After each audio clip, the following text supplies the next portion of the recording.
Sí, Dios los bendiga, hermanos. Aleluya. Vamos a tener un tema que se llama Quebrantando Maldiciones. Vamos a ver ahí en el libro de los Gálatas, un texto muy conocido. Gálatas capítulo 5, verso 19 al 21.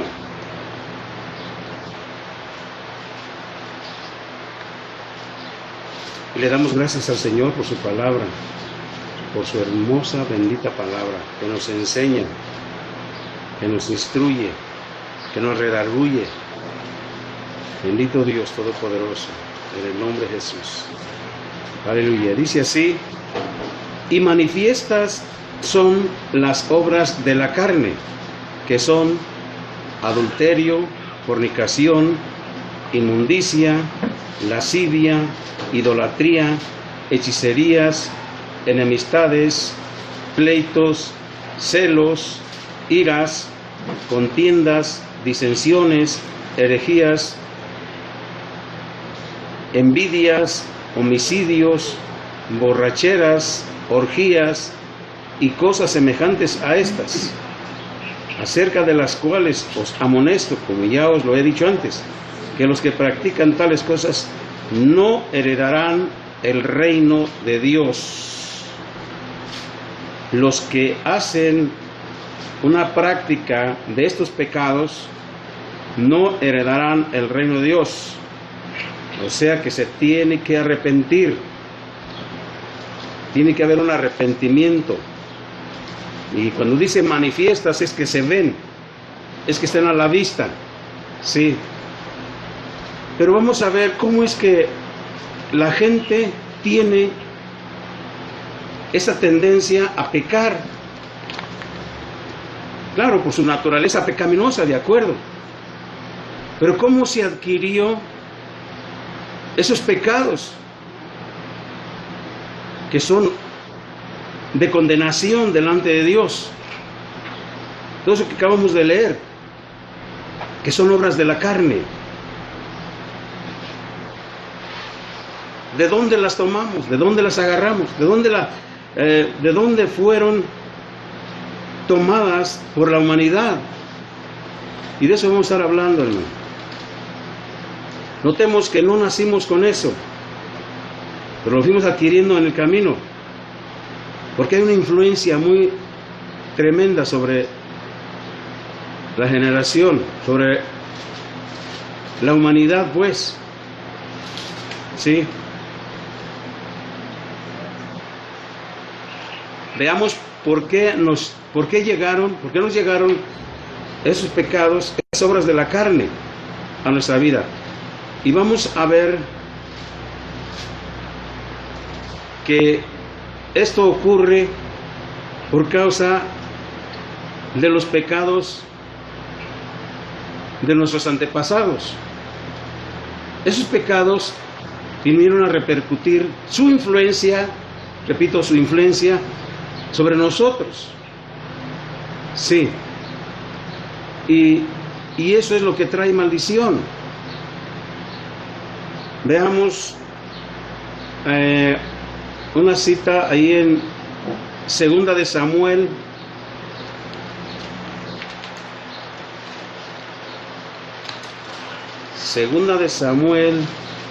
capítulo 12, verso 1 al 14. Pongamos atención a la palabra bendita de Dios. Dice así, un texto muy conocido también por muchos de nosotros. David pecó y Dios le manda a Natán. Dice el verso 1 del capítulo 12: Jehová envió a Natán a David, y viniendo a él le dijo: había dos hombres en una ciudad, el uno rico y el otro pobre. El rico tenía numerosas ovejas y vacas, Pero el pobre no tenía más que una sola corderita que él había comprado y criado, y que había crecido con él y con sus hijos juntamente, comiendo de su bocado y bebiendo de su vaso, y durmiendo en su seno, y la tenía como a una hija. Y vino uno de camino al hombre rico, y éste no quiso tomar de sus ovejas y de sus vacas para guisar para el caminante que había venido a él, sino que tomó la oveja de aquel hombre pobre y la preparó para aquel que había venido a él. Entonces se encendió el furor de David en gran manera contra aquel hombre, del cual estaba diciendo Natán. Y dijo a Natán: vive Jehová, que el que tal hizo es digno de muerte, y debe pagar la cordera con 4 tantos, porque hizo tal cosa y no tuvo misericordia. Esa persona era digna de muerte, noten. Él hace juicio, porque era el rey, y que era digna de muerte. Entonces dijo Natán a David, verso 7, tú eres aquel hombre, así ha dicho Jehová, Dios de Israel, yo te ungí por rey sobre Israel, y te libré de la mano de Saúl, y te di la casa de tu señor, y las mujeres de tu señor en tu seno. Además te di la casa de Israel y de Judá, y si esto fuera poco, te habría añadido mucho más. ¿Por qué pues tuviste en poco la palabra de Jehová, haciendo lo malo delante de sus ojos? A Urías Eteo heriste a espada, y tomaste por mujer a su mujer, y a él lo mataste con espada de los hijos de Amón. Y si bien el profeta Natán le declaró a David que al cometer aquel adulterio, homicidio y engaño, era culpable de tener en poco la palabra de Jehová y de menospreciar a Dios mismo. De modo que con sus acciones David estaba declarando que a Dios no había que hacerle mucho caso y que era indigno de amor y devoción. De igual manera, en la iglesia actual, los ministros de Dios que cometen adulterio revelan lo poco que estiman a Dios y su santa palabra. Tratan despectivamente el evangelio y la sangre de Cristo como si fueran despreciables y desmerecedores de fidelidad. Las escrituras afirman que cualquier supuesto creyente que participe de una relación adúltera se inhabilita para el cargo de obispo. Él tuvo en poco al Señor, tuvo en poco la palabra de Jehová, haciendo lo malo delante de sus ojos. Pero veamos lo que dice el verso 10. Por lo cual ahora no se apartará jamás de tu casa la espada, por cuanto me menospreciaste y tomaste la mujer de Urías Eteo para que fuera tu mujer. No se apartará jamás de tu casa la espada, sea la muerte. Veamos, dice bien: por cuanto David había menospreciado a Dios y había matado a Urías a fin de tomar para sí la esposa de él, Dios pronunció juicio sobre David y su familia que se cumpliría con violencia, rivalidad y homicidio, o sea, la espada, por el resto de su vida, aproximadamente 25 años.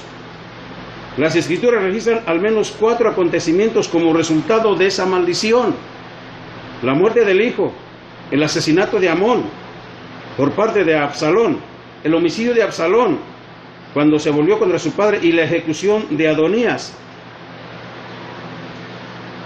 Esa acción de David atrajo maldición para su familia, para su generación. Y si bien, hermano, al hacer eso, encadenó a su generación a la maldición sobre su familia. Así tú cuando cometes adulterio, así tú cuando cometes fornicación, así cuando haces cosas desagradables a los ojos de Dios, estás echando sobre la cabeza de tu generación, de tu familia, de tus hijos, de tus nietos y de tus bisnietos, esa maldición de pecado. Esa maldición de pecado, dígase lo que se diga en este caso, es homicidio de David. es engaño, es robo, es adulterio, y eso atrajo maldición a toda su familia. Entonces, ¿qué es lo que estás viviendo tú en este mundo, en este momento, en esta hora, en este día? Maldiciones de ese tipo: adulterio, fornicación, madres solteras, violaciones, homosexualismo, lesbianismo. ¿Qué hay en la familia? Eso es lo que nos legaron los antepasados, nuestros antepasados. ¿Sí?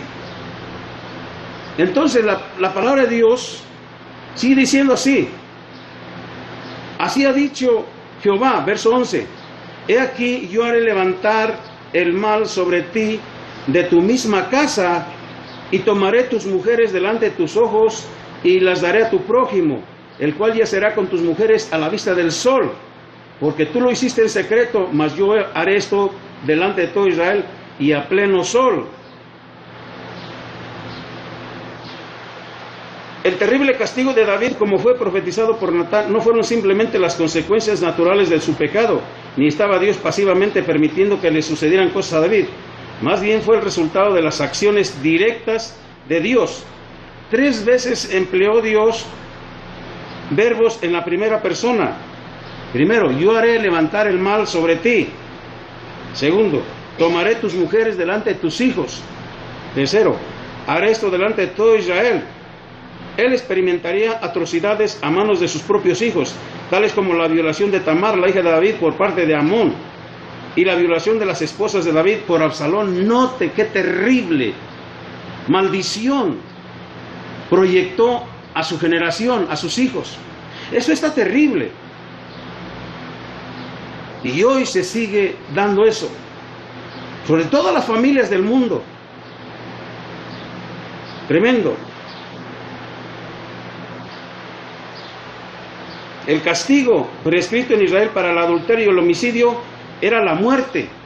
Sin embargo, Dios disminuyó el castigo en este caso, no tanto por causa del arrepentimiento de David, sino porque él tenía que vindicarse y vindicar su justicia públicamente delante de todo Israel y de las naciones. Por el resto de su vida, David fue un ejemplo del justo juicio de Dios sobre un guía espiritual que había pecado en gran manera. Aleluya. Porque entonces dijo David a Natán: pequé contra Jehová. Y Natán dijo a David: también Jehová ha remitido tu pecado, no morirás. Mas por cuanto con este asunto hiciste blasfemar a los enemigos de Jehová, el hijo que te ha nacido ciertamente morirá. El hijo que te ha nacido ciertamente morirá. Ahí está el principio, luego, el juicio de Dios. El pecado de David fue perdonado por Dios por cuanto se remitieron la pena de muerte y el castigo eterno. De esa manera David fue restaurado a la salvación y a la comunión con Dios. A pesar de eso, se manchó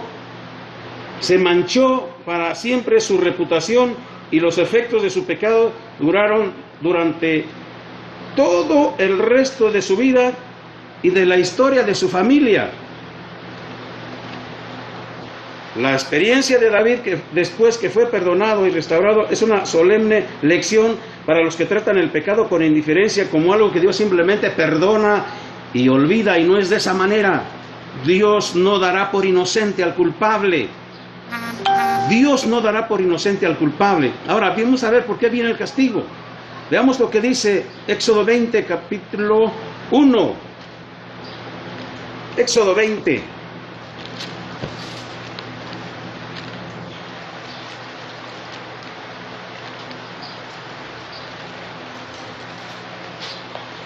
Verso 1 al 5 dice así: y habló Dios todas estas palabras, diciendo, ¿qué dijo el Señor?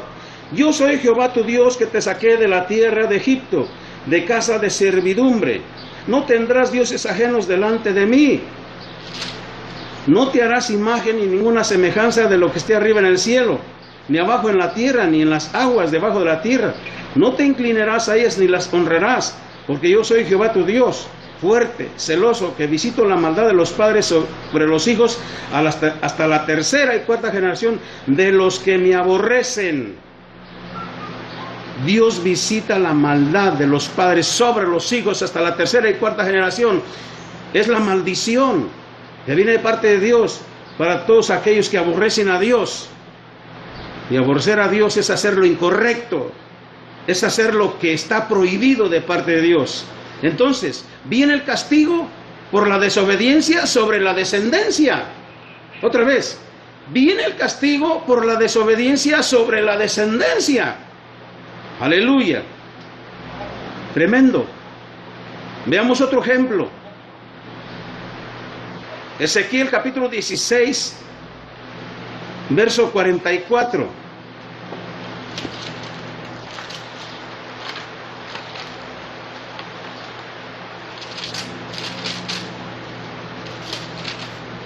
Ezequiel capítulo 16, verso 44 y 45. Mire lo que dice. He aquí, todo el que usa de refranes te aplicará a ti el refrán que dice: ¿cuál la madre? A la hija. Hija eres tú de tu madre, que desechó a su marido y a sus hijos. Y hermana eres tú de tus hermanas, que desecharon a sus maridos y a sus hijos. Vuestra madre fue Etea y vuestro padre amorreo. Note esto, hermano. El Señor se está refiriendo a Jerusalén, pero está tomando un refrán como al ser humano para que se entienda y se comprenda. Pero es algo de lo que estamos viendo, estudiando. Sí. Todo el que usa de refranes te aplicará el refrán que dice, ¿qué le van a decir? Así como fue la madre, será la hija, será la nieta y será la bisnieta. Maldición ancestral, maldición de los ancestros. El hijo es borracho, el padre fue borracho, el nieto borracho y el bisnieto borracho. La mujer adúltera, la abuela y la hija también adúltera, la nieta también adúltera y la bisnieta también. Noten esa conexión que hay entre las generaciones. Tremendo el castigo, tremenda la maldición. Dice, ¿cuál la madre? Tal la hija. Y decimos aquí, de tal palo, tal astilla. Es lo mismo, es un dicho, es un refrán que se modificó, pero dice lo mismo. Y mira lo que dice el 45. Hija eres tú de tu madre, que desechó a su marido y a sus hijos. Su madre desechó a su marido y a sus hijos. Y hermana eres tú de tus hermanas, que hicieron lo mismo, que desecharon a sus maridos y a sus hijos. O sea, esa maldición continuó. Si ahora una madre desprecia a su esposo y adultera su hija, sí, tú puedes atraer maldición a tu familia cuando estás pecando delante de Dios. Lo que estás tú sembrando lo van a cosechar tus hijos, tus nietos. Lo que estás sembrando va a ser recogido, va a ser cosechado por tu generación, sea bueno o sea malo. Decíamos esta palabra, 18:1. ¿Qué piensan ustedes los que usan este refrán sobre la tierra de Israel? Que dice, los padres comieron las uvas agrias y los dientes de los hijos tienen la dentera. Dice el Señor que nunca más te tendrá que usar este refrán en Israel. He aquí que todas las almas son mías, como el alma del Padre, así el alma del Hijo es mía. El alma que pecare, esa morirá. Por lo visto, muchos judíos creían que se les estaba castigando por los pecados de sus antepasados y que por consiguiente Dios era injusto. Dejaron de reconocer que sus propios pecados eran incluso peores que los de sus padres. Este capítulo enseña las verdades fundamentales de que cada persona es responsable ante Dios por su propia vida y que todas toda persona que persiste en el pecado morirá espiritualmente y sufrirá el juicio eterno. ¿Qué quiere decir esto? Ciertamente hay la influencia de la naturaleza pecaminosa de nuestros antepasados, pero nosotros podemos detener esa maldición, podemos quebrantar esa maldición, no haciendo lo mismo que hicieron nuestros padres, cambiando nuestra conducta, teniendo temor de Dios. Es probable que este refrán se basara en Éxodo 20, lo que vamos de ver, los cuales enseñan que los hijos son afectados por los pecados de sus padres. Sin embargo, Ezequiel pone en claro que estos pasajes no tenían el propósito de enseñar que a los hijos se les deba castigar por los pecados de sus padres. Todos son responsables por sus propios pecados y su renuencia a confiar en Cristo como Salvador y llevar una vida recta. El apóstol Pablo vuelve a exponer el principio con estas palabras: porque la paga del pecado es muerte, mas la dádiva de Dios es vida eterna en Cristo Jesús, Señor nuestro. Aleluya. Entonces, ¿cómo se rompen las maldiciones, hermano? Primero tenemos que pedir perdón a Dios por el pecado de nuestros antepasados y quitándole el derecho legal a Satanás, que una vez se le dio por la ignorancia o por lo que sea. Quizás nuestros ancestros, dígase abuelo, tatarabuelo, de ahí para atrás, quizás le dieron un derecho legal a Satanás de entrar en sus vidas. Y Satanás actúa libremente porque hay un decreto, hay un acta legal, un derecho legal a entrar en la generación. Entonces tiene que quitarse ese derecho a Satanás en el nombre de Jesucristo.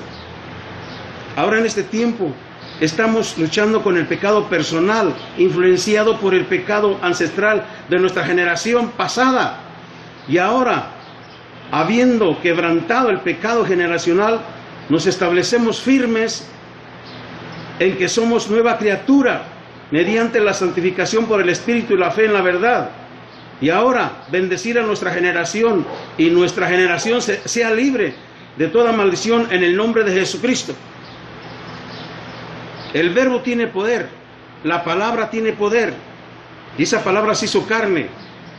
Y tenemos en nuestros labios el poder de la vida y de la muerte. Debemos usar esa palabra para dar muerte a los legados, al derecho legal que se le dio en tiempo pasado a Satanás, anular los decretos, anular ese derecho que se le dio a Satanás para entrar en la vida de nuestros padres, los antepasados, y ser libres en el nombre de Jesucristo. Reflexionemos profundamente sobre esto y échale un vistazo a las familias que tú conoces y te darás cuenta que la palabra de Dios tiene razón, que la maldición, como dice la Escritura, nunca vendrá sin causa. Y necesario es quebrantar todas esas maldiciones que están afectando a la humanidad, sin decir a este sí y a este no, a la mayoría. Espero que reflexionemos, hermanos. Dios les bendiga mucho. Amén y amén.